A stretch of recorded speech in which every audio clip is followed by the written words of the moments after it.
아, 저기 세 번째 줄에 계신 분. 네. 예, 강단에 쓰고 있는 사람인데 질문을 하나 하겠습니다.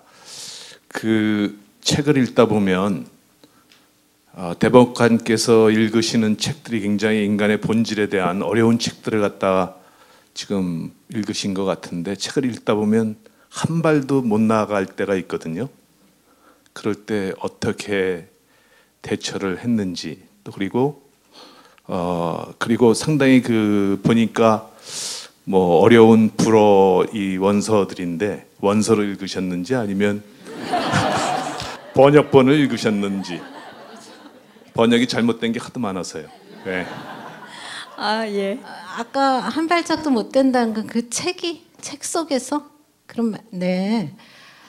그럴 때는 그냥 접고 놔둬버려요. 놔둬버리고 다른 책을 또 읽어요. 그리고 이제 한참 있다, 몇 달 있다가 처음부터 다시 읽기도 하고요. 그거 읽다가 그냥 그 종이만 끼워놓고 읽지 않은 책도 굉장히 많이 있습니다.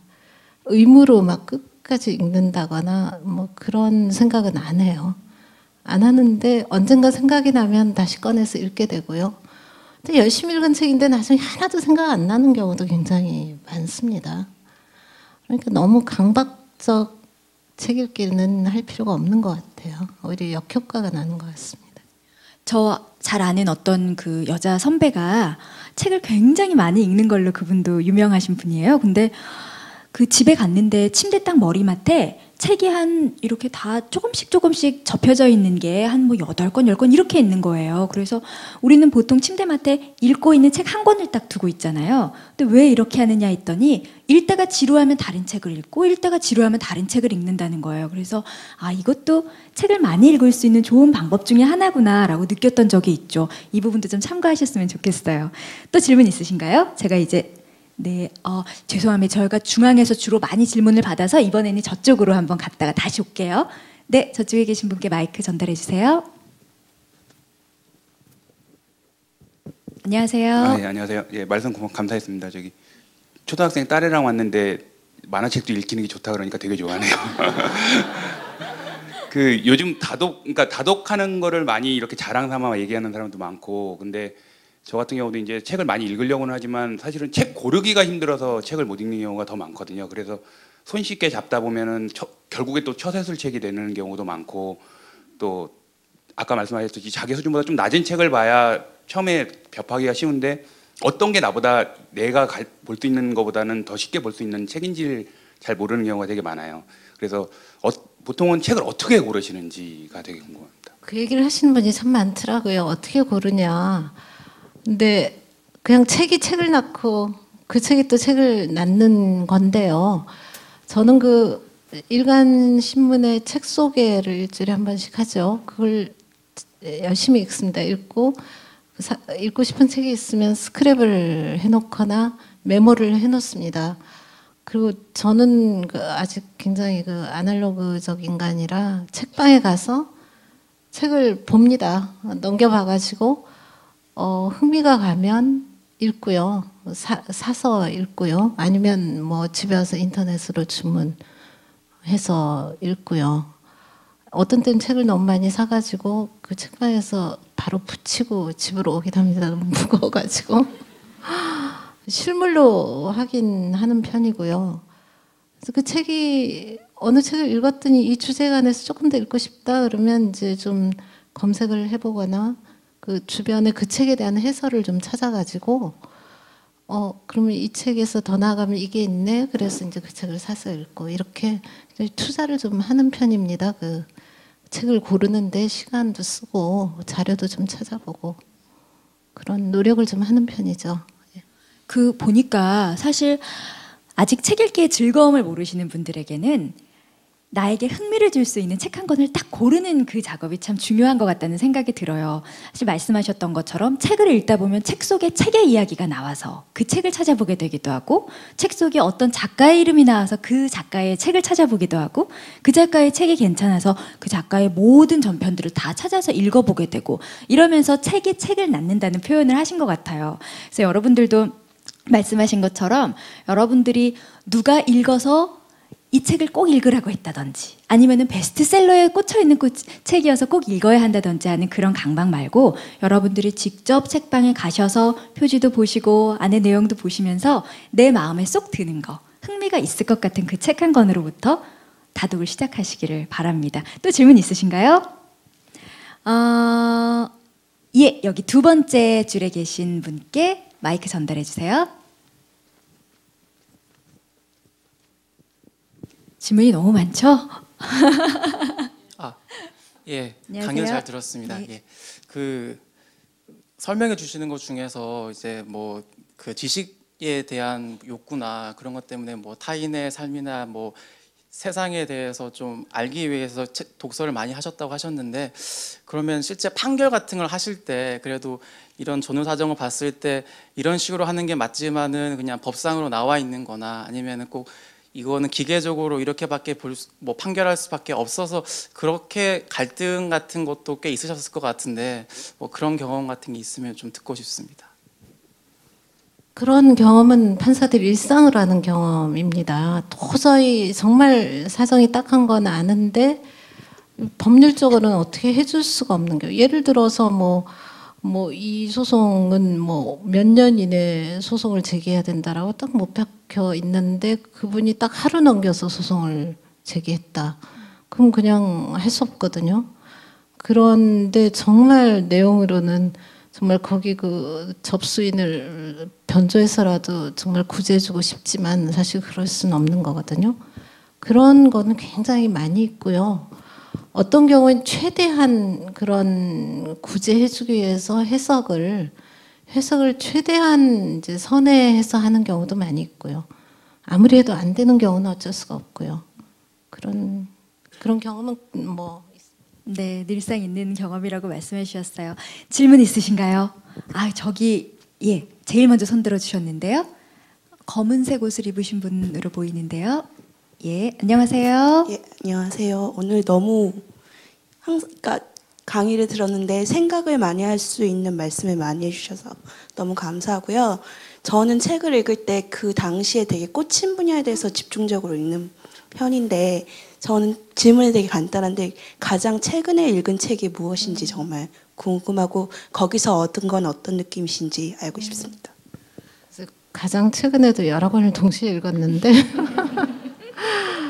가장 최근에 읽은 책 중에 정말 감동을 받은 책이 그 에드워드 사이드의 말년의 양식에 관하여라는 책입니다. 그러니까 에드워드 사이드 이제 여러 뭐 모차르트라든지 무슨 그 아도르노라든지 이제 여러 뭐 철학가, 음악가, 예술가들의 작품의 말년의 양식이란 게 꼭 이렇게 막 생을 딱 관조하고 도를 통하고 정말 뭐 이런 작품들이 아니더라. 막 말년에 그냥 그 욕망이라든지 잃어버린 어떤 옛 세계에 대한 정말 절절한 그리움이라든지 정말 이해할 수 없는 어떤 사람의 복잡한 감정이라든지 뭐 이런 거를 그린 그런 작품들을 쭉 소개를 한 거예요. 그러니까 말년의 양식 이러면 사람들이 말년에는 정말 그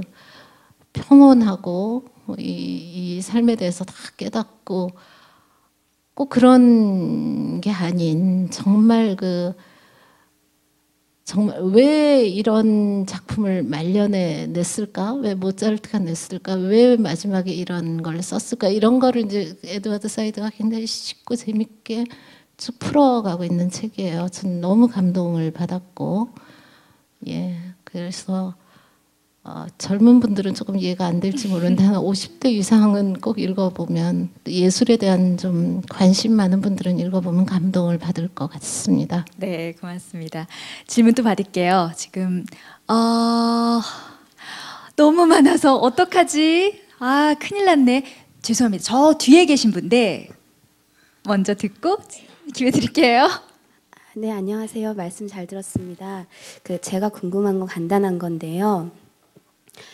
그 법률가로서 대법관님으로서 그때 이제 근무를 하셨을 때 궁금했던 점이, 이제 세상을 살다 보면은 참 예기치 않게 사건 사고에 휘말리기도 하고 그런 일들이 누구나 있지 않습니까?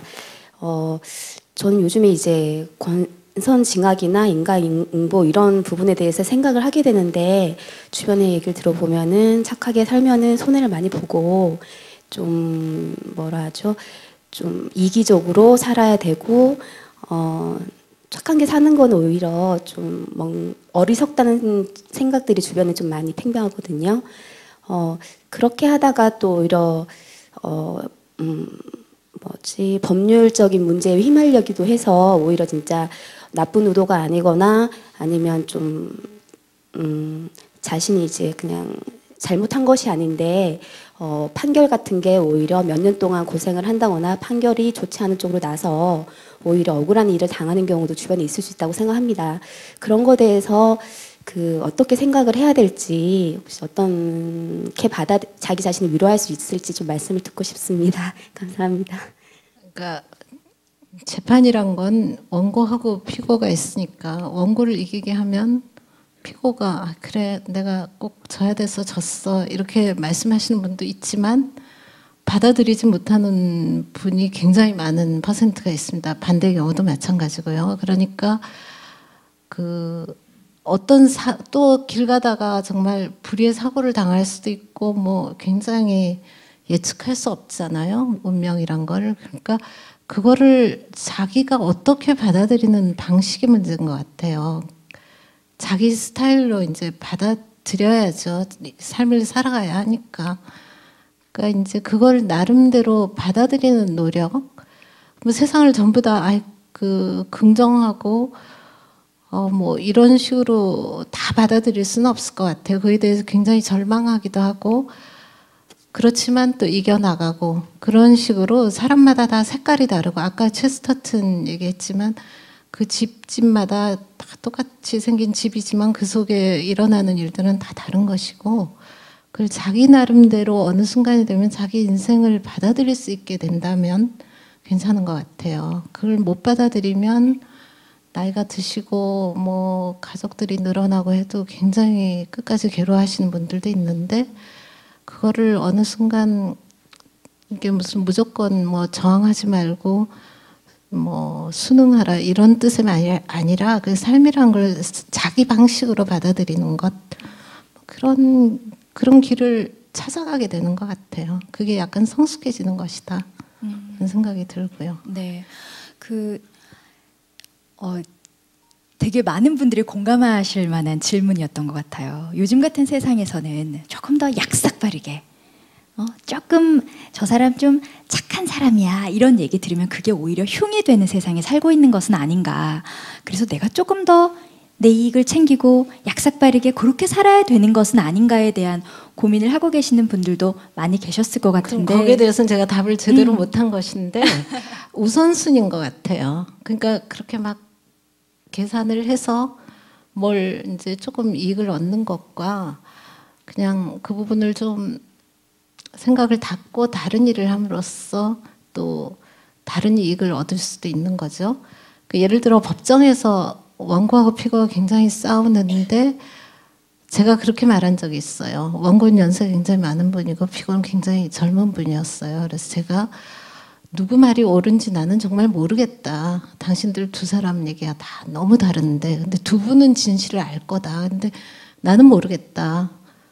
누구 말이 맞는지. 근데 그 젊으신 분이 그냥 여기 법정에 나오면서 증거대고 해서 이길 수도 있지만 그냥 그 시간에 다른 일을 해서 더 많이 보상을 받기로 하고 우리 그냥 이거는 좀 연세 드신 분한테 좀 져드리면 안 될까요? 제가 이렇게 얘기한 적이 있어요. 하도 답답해서. 근데 그분이 그러겠다고 돌아가시더라고요. 근데 진실은 끝내 몰랐죠. 근데 제가 진심으로 그렇게 말했어요. 이 연세가 굉장히 많으신 분이 막 열심히 소송하고 계신데 그것도 증거가 부족하고 피고 얘기도 증거가 부족하고 저는 신이 아니어서 누구 말이 옳은지 정말 모르겠습니다. 제가 이렇게 얘기하면서 근데 누구 말이 옳은지는 모르겠는데 젊으신 분이 그냥 좀 손해 보신다고 하고 더 시간이 많으시니까 더 많이 노력해서 오늘의 일은 다른 방식으로 보상받기로 하고 그냥 이 사건은 여기서 그냥 끝낼 수는 없겠습니까? 이렇게 했더니 돌아가시는 분도 있더라고요. 그러니까 뭐 적당한 답이 되는지 모르겠는데 사람마다 사는 방식이 참 다르고 색깔도 다르고 자기 방식을 찾는 것이고 뭐 그렇게 생각을 해야 될 것 같아요. 충분한 답이 된 것 같아요. 그러니까 여러분들도 이제 조금 더 많은 책들을 읽으시면서 수많은 작가들의 세계관과 그 작가들의 생각 이런 것들을 흡수하시면서 이 부분에 대한 답을 금세 찾아나가실 수 있을 거라고 생각해요. 딱 한 분 질문 받을 수 있어요. 죄송해요. 죄송합니다. 네, 제일 먼저 들어주셨네요.